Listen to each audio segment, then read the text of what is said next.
real and not, but Junipero Serra is a controversial figure, as most of you probably know. He was in charge of the missionaries who brought Catholicism to this part of the world right around the same time that the Declaration of Independence was being signed in Philadelphia. And I'm especially happy to be doing this reading today, the day before Columbus Day, because not just because of the big parade, but because this book is in a lot of ways a first contact story. And California history is interesting because this first contact happened so late relative to other places in North America, because the Spanish claimed this part of the world, that is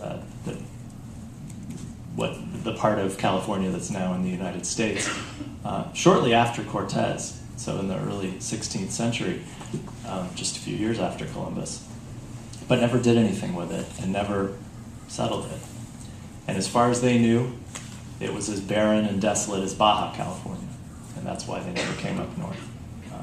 My book explains why they finally did. But I wanted to read a short passage that takes place very close to here, on the shores of the bay, where they established the first mission on the bay, very close to where Mission Dolores is now, near a creek that was dry and that they discovered on the Feast of Our Lady of Sorrows. So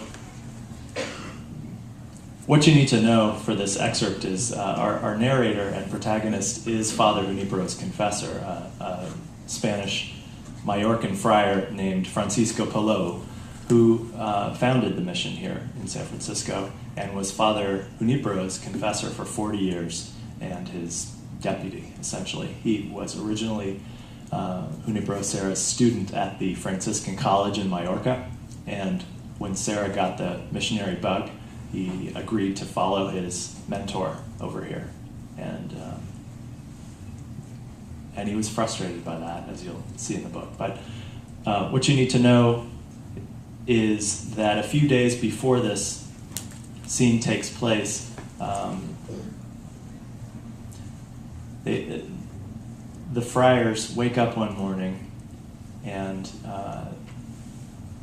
the Indians have created a kind of offering on the rope that's hanging from the bell, because at this point the mission is just a bunch of tents and a bell and a cross.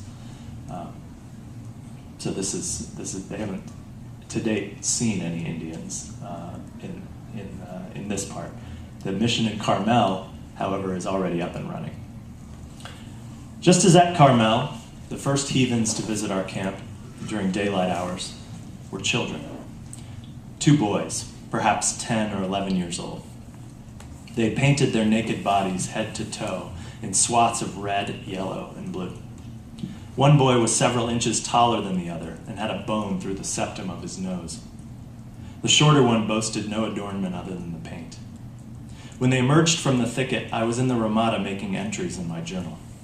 The governor had decided to separate the Presidio and mission settlements, just as at Monterey, and had delegated Lieutenant Juan Jose Moraga to direct construction of both sites. Don Fernando, that's the governor, himself had returned to Monterey. With him went Rigoberto, who volunteered to carry my expedition journal to Fray Junipero. Rigoberto is an Indian boy who's been baptized and is now working as a servant for the friars. It is better that I deliver the book myself, Rigo had argued, in case his reverence has any questions. I knew that the neophyte had other business in Carmel besides my chore, but I reasoned that no additional harm could be done. I had all but made up my mind to give my blessing to his marriage, so long as the girl was baptized, as he promised. Now, in the presence of the first Bay Indians, I regretted letting Rigoberto go. Although he did not speak all the dialects of the region, he had become skilled at negotiating the differences. Alone, I would have to communicate by signs. I closed my book as silently as possible and rose to my feet. I did not smile, for we had learned in Carmel that to show one's teeth was taken as a threat and not a greeting. I raised one hand, palm facing the boys, and said softly, amar a Dios. The taller boy stretched his arm across the chest of the other, holding him back. Because they did not run away immediately, I guessed that they were not here on their own account, but had been put forward by their fathers or the headmen of their tribe. However dangerous it seems to a Spaniard to send children as scouts, there was a certain logic to it. Children were less threatening in the eyes of hostile parties and thus less likely to be struck down. This was particularly true when the invaders hailed from the spirit world. I greet you in the name of the Father, and of the Son, and of the Holy Spirit. I'm Brother Francisco Palou. The boys said nothing, their bodies taut as cats stalking prey. I pointed to the wooden cross. This is the symbol of our faith. You will know us by this sign. I drew a cross in the air with one hand.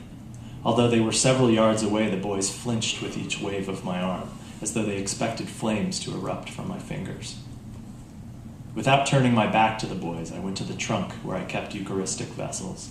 I circled the trunk, opened the lid, and removed the bundle of feathers Rigoberto had taken from the bell cord. Do these belong to you? I asked. I pointed to the boys, each one in turn, and then to the feathers.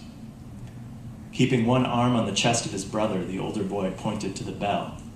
He spoke a few words in his tongue, an amalgam of clicks and gutturals. Yes, I said, gesturing alternately to the feathers and the bell. You left these here. I bowed slightly, making sure the boys remained always in my peripheral vision. I returned to the trunk, put the feathers inside, and removed a bar of chocolate. I broke off 2 corners. Are you hungry? I lifted the chocolate to my mouth and pantomimed eating. The boys did not answer by voice or sign. I took a careful step forward, then another. When I was just a yard away, I reached out with one of the pieces of chocolate. The younger boy made a move for it, but his brother stopped him. Realizing that the duty fell therefore to him, the older boy stepped forward and opened his mouth. I put the chocolate on his tongue. He did not chew. In fact, he left his mouth open. As the chocolate began to melt, his tongue turned slick. I reached out the other piece to the smaller boy, but the older brother held him back once again. The little boy protested, and in return got thumped on the chest with his brother's fist. Swallow it, I said to the older boy.